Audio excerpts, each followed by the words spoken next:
Good morning students.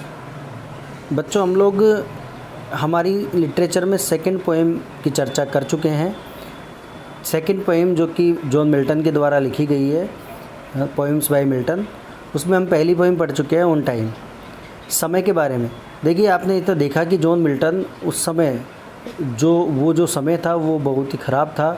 ऐसा समय था, लोग दूसरे के प्रति आक्रोशित थे, द्वेष की भावना निहित थी, अत्याचार थे, छलावा था, कपट था। तो कवि जो समय को संबोधित करता है कि अरे समय, आप चले जाइए, आप इतनी तेज़ी से चले जाइए जितनी तेज़ी से आप जा सकते हैं, ठीक है। और अपने इन घंटों से भी कहिए, आग्रह करिए कि ये जल्दी से ख़त्म हो जाए, क्योंकि जब आप जाएंगे, पुराना समय जाएगा तो एक अच्छा समय आएगा, और अच्छा समय आएगा तो यहाँ पर रिजाइम होगा, यहाँ पर शासन होगा, सत्य का, प्रेम का, मोहब्बत का, और हम ईश्वर के समीप हो जाएंगे। तो ये पोइम हमने, बहुत ही खूबसूरत पोइम थी, तो ये हमने पढ़ी है ना। आज इसके क्वेश्चन आंसर करेंगे बच्चों। तो चलिए बढ़ते हैं। तो जॉन मिल्टन के बारे में आप जान गए, ठीक है। जॉन मिल्टन जो बहुत ही फेमस पोइट थे, ठीक है, पर वो अंधे भी हो गए थे, ठीक है। 1644 में वो अंधे हो गए थे, ठीक है। चलिए बढ़ते हैं, पहला क्वेश्चन। चलिए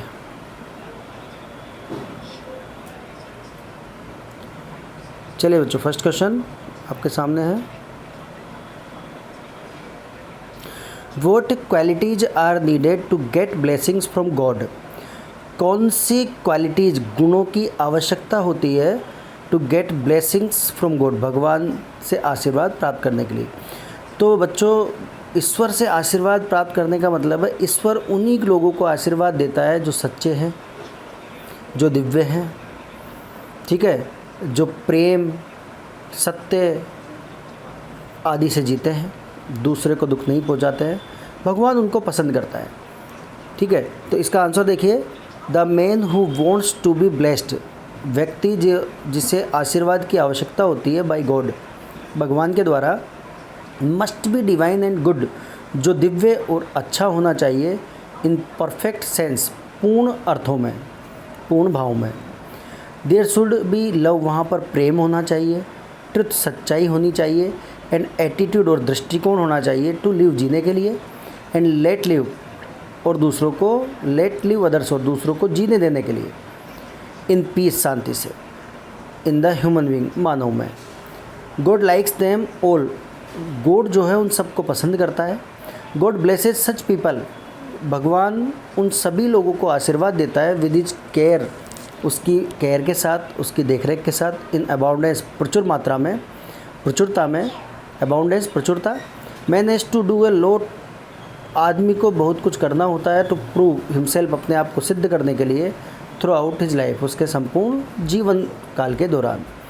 तो बच्चों, यहाँ पर भगवान का आशीर्वाद उन्हीं लोगों को मिलता है जो प्रेम से जीते हैं और दूसरों को प्रेम से जीने देते हैं। तो यहाँ पर यही बताया है, ठीक है। चलिए, गॉड इज लव्ड, आगे बढ़ते हैं। भगवान प्रेम करता है, लाइक्ड, पसंद करता है, एंड एडोल्ड, भगवान प्रेम किया जाता है, पसंद किया जाता है और आदर किया जाता है बाय ह्यूमन बींग्स, मानव के द्वारा। They also get rid of the birth and death system, और वे छुटकारा पा लेते हैं उनके जन्म और मृत्यु की प्रणाली से, इन दियर फ्यूचर लाइफ, उनके भविष्य के जीवन में। God always wants to see them near his throne, और भगवान हमेशा उनको देखना चाहता है उसके सिंहासन के पास, उसके साम्राज्य के पास, थ्रोन यानी सिंहासन। तो बच्चों, यहाँ पर ये इम्पोर्टेंट क्वेश्चन है कि किसको मिलता है भगवान का आशीर्वाद, ठीक है। तो कवि भी यही चाहता है, उस समय से आग्रह करता है कि आप चले जाइए और अच्छा समय को आने दीजिए, ताकि हम भगवान के समीप जी सकें। चलिए, second question, how can you से, आप कैसे कह सकते हैं कि time is personified in this poem, किस कविता में समय को पर्सोनिफाई किया गया है, समय का पर्सोनिफाइड किया गया है, समय को, ठीक है, पर्सोनिफाइड किया गया है। कैसे आप कह सकते हैं, ठीक है, मानवीकरण। देखो बच्चों, पर्सोनिफिकेशन का मतलब होता है मानवीकरण। आप पता है कि टोटली इसने समय को मानवीकरण का रूप दे दिया, क्योंकि जो भी चीज़ें व्यक्ति करता है वो समय को करने के लिए कह रहा है, जैसे दौड़ने के लिए, निगलने के लिए, खाने के लिए, ठीक है, ये सब व्यक्ति करते हैं। तो आंसर देखिए, in the opening line of the poem, कविता की शुरुआती लाइंस में टाइम इज मैंशनड, टाइम का उल्लेख किया गया है। एज इफ, मानो इट वर रेसिंग, मानो ये दौड़ लगा रहा हो। Race always takes place among human beings, क्योंकि दौड़ हमेशा घटित होती है, लगाई जाती है अमंग ह्यूमन बींग्स, मानव में। The speed of time is slow, दूसरी बात टाइम की जो स्पीड है, गति है, वो स्लो है। एज इफ, मानो है लेजी मैन स्टेप्स, मानो एक आलसी आदमी कदम बढ़ाता हो, मानो जैसे कौन कदम बढ़ाता हो, आलसी आदमी। द मैन इज हैवी, आदमी भारी है, एंड फैट, और मोटा है। ड्यू टू वेट, वजन के कारण, द पेस ऑफ टाइम, समय की गति इज़ नॉट क्विक, जो तीव्र नहीं है, ठीक है। Time is mentioned with the quality of a man, time का उल्लेख किया गया है एक मनुष्य की क्वालिटी के साथ। दिस क्वालिटी इज ग्रीड, और ये क्वालिटी लालच है। इट डिवर्स एवरीथिंग, ये समय निगल लेता है प्रत्येक चीज़ को। इन इट्स स्टोमाच, इसके पेट में। Greed has not any limit, लालच की कोई सीमा नहीं होती है। ग्रीडी मैन कलेक्ट्स थिंग्स, लालची आदमी चीज़ों को इकट्ठा करता है। इन इज स्टोर, उसके स्टोर में। एंड स्पेंड टाइम, और समय बिताता है। The same is happening with time, उसी प्रकार की चीज़ें घटित हो रही है समय के साथ। It collects everything in itself, और ये स्वयं प्रत्येक चीज़ों को इकट्ठा कर लेता है। तो यहाँ पर इसको इस तरह से पर्सोनिफाई किया गया है। चलिए थर्ड क्वेश्चन, बढ़ते आगे। What guides human soul towards divinity, क्या चीज़ मानवीय आत्मा को निर्देशित करती है दिव्यता की ओर। बच्चों वही है, आप बार बार इसका आंसर वही जाएगा कि क्या चीज़, वही सत्य, प्रेम, ठीक है, यही गाइड करती है। वर्च्यूज, गुण, डॉक्टर, सच्चाई का गुण, शांति का गुण और प्रेम का गुण। वर्च्यूज होता है गुण, virtues of truth, peace and love, सच्चाई, शांति और प्रेम का गुण गाइड, मार्गदर्शन करता है ह्यूमन सोल्स, मानवीय आत्मा का, टुवार्ड्स डिविनिटी, दिव्यता की ओर। दीज वर्च्यूज हेल्प, ये गुण मदद करते हैं, लीड ए पाइयस लाइफ, एक पवित्र जीवन जीने में। एंड इंस्पायरस, और हमें प्रेरित करता है टू इंडल्ज, लगे रहने में, इन गुड थिंग्स, अच्छी चीज़ों में। The person who has developed these qualities, व्यक्ति जिन्होंने विकसित कर लिए, ये गुण विकसित कर लिए इन हिज कैरेक्टर, उसके चरित्र में। Wins the race against time, वो समय के खिलाफ दौड़ जीत जाता है। हिज एक्शंस आर इंस्पायर्ड, और उसके कार्य जो कि प्रेरित होते हैं, प्रेरित किए जाते हैं by the voice of his soul, उसकी आत्मा की आवाज़ के द्वारा। सोल आत्मा, उसकी आत्मा की आवाज़ के द्वारा। तो ये ध्यान रखिएगा, इम्पोर्टेंट क्वेश्चन है। चलिए बढ़ते हैं आगे। क्वेश्चन नंबर 4, चलो बच्चों। What is the theme of the poem on time, कविता समय की विषय वस्तु क्या है। What is the theme of the poem, कविता की विषय वस्तु क्या है, ठीक है बच्चों। तो important question, the poem is about the bad times, कविता बुरे समय के बारे में है। When people are lost in worldliness, जब लोग खो चुके हैं, लोगों ने खो दिया है, लोग खो चुके हैं इन वर्ल्डलीनेस, सांसारिकता में। The poet wants this time to pass quickly, कवि चाहता कि ये टाइम शीघ्रता से गुजर जाए। ही होप्स, वह आशा करता है, ट्रुथ, पीस एंड लव, कि सच्चाई, शांति और प्रेम, to regain the world soul, शीघ्र ही संसार पर शासन करे, रहने यानी शासन करना। ही विशेष, वह इच्छा करता है, for such a time to come, किस प्रकार का समय आए, व्हेन पीपल आर गाइडेड, जब लोगों का मार्गदर्शन किया जाए, सॉरी बच्चों, जब लोगों का मार्गदर्शन किया जाए बाय गॉड, भगवान के द्वारा। And make this world A happy place, और ये सारा संसार एक प्रसन्नचित स्थान बन जाए। तो बहुत अच्छा आंसर है, ये थीम है इसकी। कवि ये चाहता है कि समय, बुरा समय गुजर जाए और एक अच्छा शासन, अच्छे समय का शासन, प्रेम जहाँ हो, शांति जहाँ हो, सच्चाई जहाँ हो, वो शासन एस्टेब्लिश हो।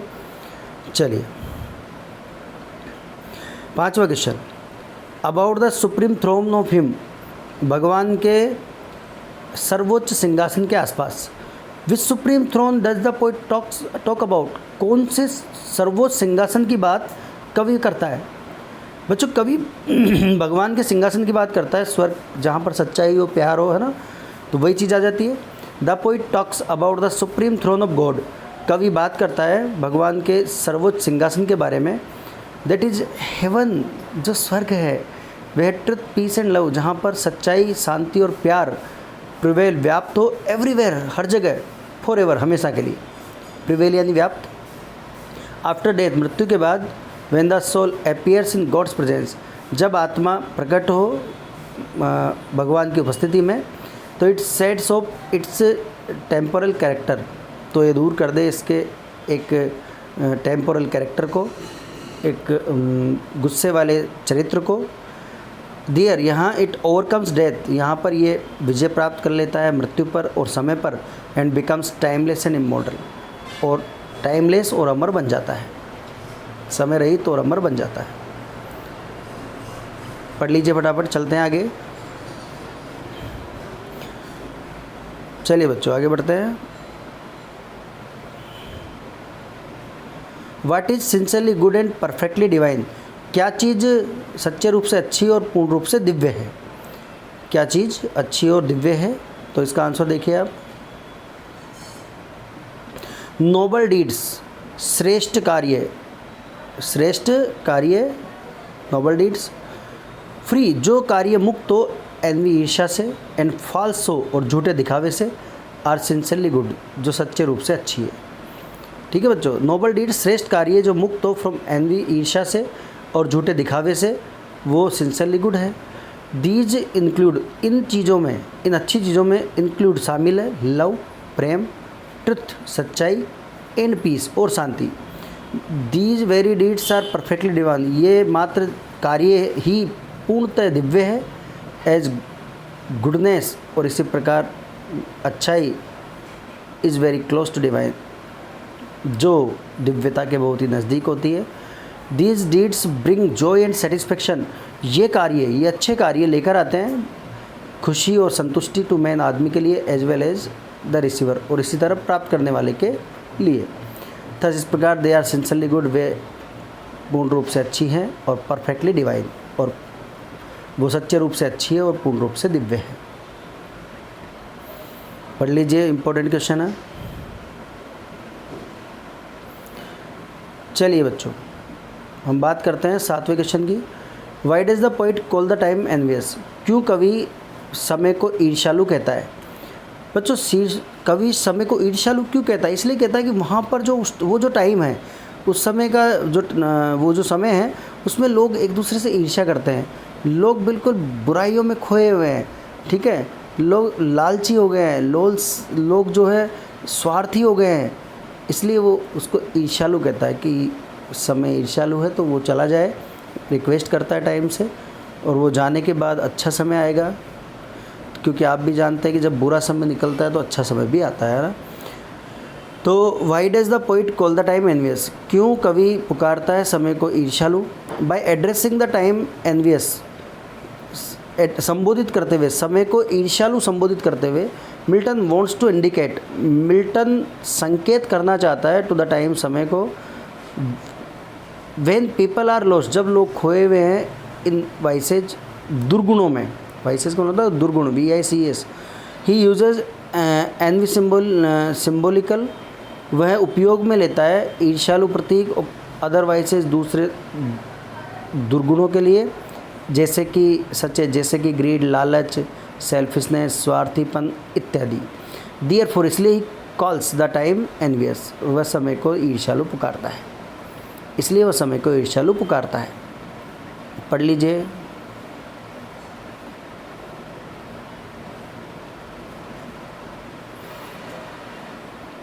चलिए बच्चों बढ़ते हैं 8वां question, last question. Why is the poet compared, क्यों कवि तुलना करता है द फ्लाइट ऑफ टाइम, समय की उड़ान की, with the lazy leaden stepping hours, सुस्त भारी कदमों वाले घंटों से, और हेवी प्लमेट पेस, और भारी पेंडुलम की गति से। आपको पता है समय की फ़्लाइट को उसने कंपेयर किया है, एक तो लेजी, सुस्त भारी कदमों वाले घंटों से, और किससे? भारी पेंडुलम की गति से, है ना। देखिए बच्चों, the poet is talking about bed times, कवि बात कर रहा है बुरे समय के बारे में, in which there is no place of, जिस समय में यहाँ पर कोई स्थान नहीं है फॉर ट्रुथ, सच्चाई के लिए, शांति के लिए, एंड सेल्फलेस लव, और निस्वार्थ प्रेम के लिए।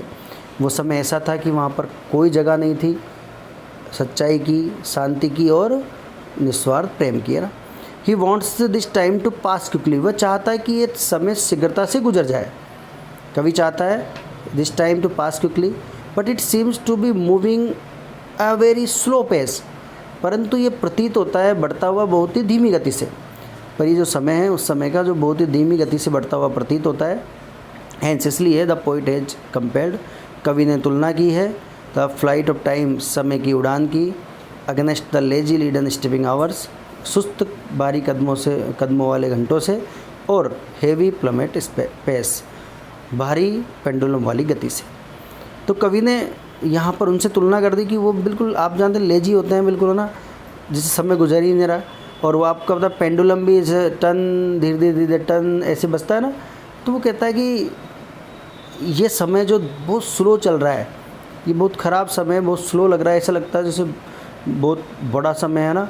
तो वो चाहता है कि वो जल्दी से जल्दी गुजर जाए, और जल्दी गुजरेगा तो अच्छा समय आएगा, अच्छा समय आएगा जहाँ पर प्रेम होगा, सच्चाई होगी, निस्वार्थ भाव होगा सबका, ठीक है, शांति होगी, एक दूसरे के लोग हेल्प करेंगे, ठीक है। तो बच्चों ये पोएम थी जो हमने पढ़ी। तो आपको पता है कि ये जो पोएम में हमने मिल्टन को देखा और हम इसी दूरी पर घूम रहे हैं। आपको सबको इस पोएम के बारे में जानकारी हो जानी चाहिए कि जितना भी ये पोएम है इसमें कुछ नहीं है, केवल समय को वो संबोधित कर रहा है ना।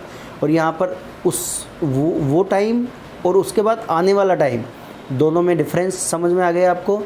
ये समय जब गुजरेगा, ख़राब समय जब गुजरेगा, तो निश्चित तौर पर अच्छा समय आएगा जहाँ पर प्रेम का शासन होगा, सच्चाई का शासन होगा, निस्वार्थ प्रेम लोगों में होगा, कोई ईर्ष्या नहीं होगी, कोई फालसो झूठा दिखावा नहीं होगा, और एक दूसरे से हिल मिल के रहेंगे। तो वो समय जब आएगा तो वो ऐसा होगा कि जब वो भगवान के सिंहासन के आसपास होंगे, भगवान के द्वारा उनको निर्देशित किया जाएगा, भगवान उनकी आत्मा को वो गाइड करेगा, और ऐसा लगेगा कि उनको जीवन मृत्यु से छुटकारा मिलने वाला है। तो यहाँ पर ये पोएम थी हमारी, बहुत अच्छे क्वेश्चन आंसर थे जिसको आप पढ़ते रहिएगा। जॉन मिल्टन की बहुत ही खूबसूरत पोएम थी उस समय की, जब युद्ध चल रहे थे, जब ईर्ष्या का भाव था। तो कवि रिक्वेस्ट करता है ना कविता के माध्यम से, और इसमें टाइम को पर्सोनिफाई किया गया है। आपको पता है कि व्यक्ति का रूप दे दिया गया है टाइम को ना, पर्सोनिफिकेशन इसमें वो है, टाइम को पर्सोनिफाइड कर दिया है, क्योंकि जितने भी कार्य व्यक्ति करता है वही कार्य वो समय को करने के लिए कह रहा है, ठीक है। कि समय जो निगल जाए बुरे समय को, दौड़ लगाए, भाग जाए यहाँ से, क्यों चला जाए, क्योंकि जब वो जाएगा तो उसके बाद का शासन जो होगा वो प्रेम का होगा, शांति का होगा, निस्वार्थ भाव का होगा। तो ये ध्यान रखिएगा ना। तो ये बहुत ही खूबसूरत छोटी सी पोएम है जो मिल्टन के द्वारा लिखी गई है, ऑन टाइम, जो वर्ल्ड फेमस पोएम है बच्चों, ठीक है। ये इससे एक मैसेज भी मिलता है कि वक्त हमेशा एक साथ नहीं रहता, गुजर जाता है, अच्छा समय भी लौट के आता है, ठीक है। समय समान नहीं रहता है, ठीक है। तो समय से इसने रिक्वेस्ट की है, आग्रह किया है कि अपने पूरी गति से आप उड़ जाएं, चले जाएं। और बच्चों मिल्टन जो था, मिल्टन बहुत ही ज़्यादा पैशनेट व्यक्ति था, अपनी पूरा जीवन पढ़ाई में लगाया। आखिरकार इतना देर रात तक पढ़ने के बाद इनकी आंखों में स्ट्रेन आ गया, आंखों में दोष आ गया, और अंत में ये 1652 तक ये पूरी तरह अंधे हो गए, ठीक है। और इन्होंने एक बहुत ही फेमस वर्क लिखा है, पैराडाइज लॉस्ट, जो पूरा वर्ल्ड पढ़ता है, बहुत ही फेमस है ना पैराडाइज लॉस्ट, और इनकी वर्ल्ड फेमस किताब है पैराडाइज लॉस्ट। तो जॉन मिल्टन को आपने देखा। तो यहाँ पर एक ही चीज़ पे अपन घूम रहे हैं कि ख़राब टाइम, दो टाइम को शो किया है इसने। ख़राब टाइम जिसमें ईर्ष्या है, ठीक है, और जिसमें द्वेष है, झूठा दिखावा है। और अच्छा टाइम जब आएगा तो वो प्रेम मोहब्बत लेके आएगा, सच्चाई लेके आएगा, और हम भगवान के पास होंगे, क्योंकि भगवान जो है उन्हीं लोगों को आशीर्वाद देता है, उन्हीं लोगों के समीप रहता है, उन्हीं लोगों को गाइड करता है जो सच्चे लोग हैं, अच्छे लोग हैं, प्रेम से रहने वाले लोग हैं, निस्वार्थ भाव रखते हैं, उनको भगवान आशीर्वाद देता है।